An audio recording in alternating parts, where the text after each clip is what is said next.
ಸ್ನೇಹಿತರೆ 2025-26ರ ಮೊದಲ ಬಜೆಟ್ ಮಂಡನೆ ಆಗಿದೆ. ಸೊ ನಿರ್ಮಲಾ ಸೀತಾರಾಮನ್ ಅವರು ಈ ಬಾರಿ ಯಾರಿಗೆಲ್ಲ ಖುಷಿ ಸುದ್ದಿಯನ್ನ ಕೊಡ್ತಾರೆ, ಯಾರಿಗೆಲ್ಲ ಬೇಸರದ ಸುದ್ದಿಯನ್ನ ಕೊಡ್ತಾರೆ ಅನ್ನುವಂತ ಒಂದಷ್ಟು ಕ್ಯೂರಿಯಾಸಿಟಿ ಇತ್ತು. ಕೃಷಿಕರ ವಿಚಾರಕ್ಕೆ ಬರೋದಾದ್ರೆ ಮೊದಲನೇದಾಗಿ ಕಿಸಾನ್ ಕ್ರೆಡಿಟ್ ಕಾರ್ಡ್, ಅಂದ್ರೆ ಯಾರತ್ರ ಕಿಸಾನ್ ಕ್ರೆಡಿಟ್ ಕಾರ್ಡ್ ಇದೆಯೋ ಈ ಹಿಂದೆ 3 ಲಕ್ಷದವರೆಗೆ ಸಾಲದ ಮಿತಿ ಇತ್ತು. ಇನ್ನು ಮೇಲೆ ಈ ಒಂದು ಕಿಸಾನ್ ಕ್ರೆಡಿಟ್ ಕಾರ್ಡ್ ನಿಮ್ಮ ಹತ್ರ ಇದ್ರೆ 5 ಲಕ್ಷದವರೆಗೆ ಸಾಲವನ್ನ ಪಡ್ಕೊಳ್ಬಹುದು ಸ್ನೇಹಿತರೆ.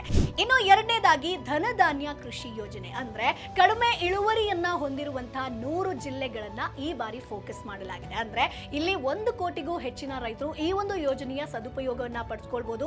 ಧನಧಾನ್ಯ ಆಗಿರ್ಬೋದು, ಎಣ್ಣೆಕಾಳು ಆಗಿರ್ಬೋದು, ಯಾರು ಇದನ್ನ ಬೆಳೀತಾ ಇದಾರೋ ಅವರಿಗೆ ಮಾರ್ಕೆಟಿಂಗ್ ಅನ್ನ ಕಲ್ಪಿಸಬೇಕು ಅನ್ನುವಂತ ನಿಟ್ಟಿನಲ್ಲಿ ಸರ್ಕಾರನೇ ಅವರಿಂದಲೇ ನೇರವಾಗಿ ಖರೀದಿ ಮಾಡುವಂತ ಒಂದು ಆಶ್ವಾಸನೆಯನ್ನ ಕೊಟ್ಟಿದ್ದಾರೆ. ಇನ್ನು ಮೂರನೇದಾಗಿ ಮೀನುಗಾರಿಕೆಗೆ ಹೆಚ್ಚಿನ ಒತ್ತು, ಅಂದ್ರೆ 60,000 ಕೋಟಿ ರೂಪಾಯಿ ಅನುದಾನವನ್ನ ನೀಡೋದಾಗಿ ಹೇಳಿದ್ದಾರೆ. ಅಷ್ಟೇ ಅಲ್ಲ, ಮೀನುಗಾರರಿಗೆ ಸುಲಭ ಕಂತುಗಳ ಸಾಲ ಸಿಗೋ ತರ ಕೂಡ ಇನ್ನು ಮುಂದೆ ಮಾಡಲಾಗುತ್ತೆ. ಇನ್ನು ನಾಲ್ಕನೇದಾಗಿ ಅಸ್ಸಾಂನಲ್ಲಿ ಯೂರಿಯಾ ಸ್ಥಾವರ ಸ್ಥಾಪನೆ, ಅಂದ್ರೆ 12.7 ಲಕ್ಷ ಮೆಟ್ರಿಕ್ ಟನ್ ಕೆಪಾಸಿಟಿ ಇರುವಂತ 3 ಸ್ಥಾವರಗಳನ್ನ ನಿರ್ಮಾಣ ಮಾಡೋದಾಗಿ ಹೇಳಿರುವಂತದ್ದು. ಇಷ್ಟು ಸಮಯ ನಾವು ಇಂಪೋರ್ಟ್ ಮಾಡ್ಕೊಳ್ತಾ ಇದ್ವಿ ಯೂರಿಯಾವನ್ನ, ಇನ್ನು ಮುಂದೆ ಇಂಪೋರ್ಟ್ ಮಾಡ್ಕೊಳ್ಳುವಂತ ಅವಶ್ಯಕತೆ ಇರೋದಿಲ್ಲ.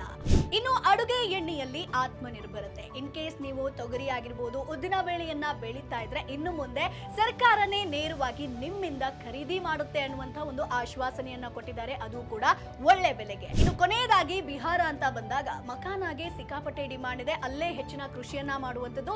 ಸೊ ಮಖಾನಾಗೆ ಒಳ್ಳೆ ಬೆಲೆಯನ್ನ ನಿಗದಿ ಮಾಡಬೇಕು.